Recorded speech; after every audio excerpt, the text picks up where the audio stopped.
এই মুহূর্তে যে খবরের দিকে নজর রাখবো, বসিরহাটে কাউন্সিলরের বাড়িতে বোমাবাজি, রাতের অন্ধকারে বোমা নিক্ষেপ, এমনটাই জানা যাচ্ছে। বসিরহাটে কাউন্সিলরের বাড়িতে বোমাবাজির ঘটনা, রাতের অন্ধকারে বোমা ছোড়া হয় বলে জানা যাচ্ছে। ঘটনাস্থলে বসিরহাট থানার পুলিশ গিয়েছে। বসিরহাটে কাউন্সিলরের বাড়িতে বোমাবাজি, রাতের অন্ধকারে বোমা ছোড়া হয় বলে আহ, জানা যাচ্ছে। ইতিমধ্যে ঘটনাস্থলে গিয়েছে পুলিশ। বসিরহাটে বোমাবাজি, কাউন্সিলরের বাড়িতে রাতেই বোম ছোড়া হয় বলে জানা যাচ্ছে। কে বা কারা বোমা ছুড়েছে তা এখনো পর্যন্ত পরিষ্কার নয়।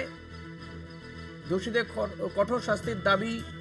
বিরোধীদের ষড়যন্ত্র নাকি দলের অন্তর্দ্বন্দ্ব, মন্তব্য এড়িয়ে গিয়েছে তৃণমূল কংগ্রেস।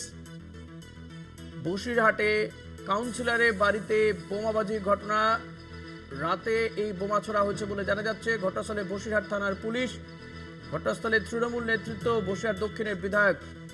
দোষীদের কঠোর শাস্তির দাবি জানানো হচ্ছে। বসিরহাটে কাউন্সিলরের বাড়িতে বোমাবাজির ঘটনা, কে বা কারা ছুড়ল এই বম? সঞ্জিত রয়েছে আমার সঙ্গে। সঞ্জিত, কি জানা যাচ্ছে, কে বা কারা ছুড়েছে এবং কিছু জানা যাচ্ছে, পুলিশ কি বলছে?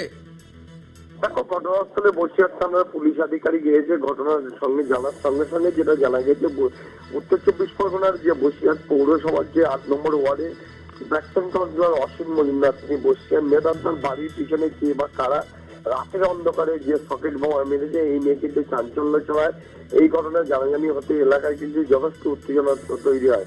ইতিমধ্যে কিন্তু তারা যেটা দাবি করেছেন, বিশেষ ঘটনাস্থলে যেমন বসিরহাট দক্ষিণের বিধায়ক গিয়েছেন সপ্তর্ষি বন্দ্যোপাধ্যায়, তিনি বলেছেন যে আমার নির্বাচনে এগিয়ে আসছে, বিরোধীরা এই ধরনের কাজ করতে, অশান্ত করতে এই ধরনের ঘটনা ঘটিয়েছে।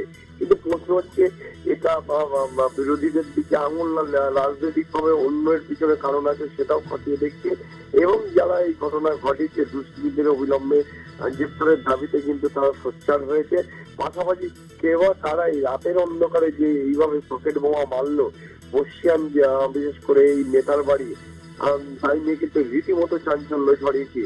এই তাই ঘটনাস্থলে যেমন পুলিশ আধিকারিক রয়েছে, সরজমিনে খতিয়ে দেখছেন এবং ঘটনাস্থলে অনেক কিছু সংগ্রহ করা হয়েছে, অর্থাৎ বোমার সতুলি সহ একাধিক জিনিসপত্র ইয়ে করা হয়েছে।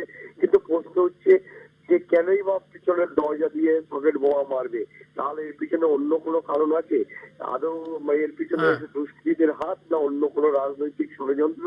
সবটাই তদন্ত করে দেখছে। দেখা যাক। সঞ্জিত, ধন্যবাদ তোমাকে।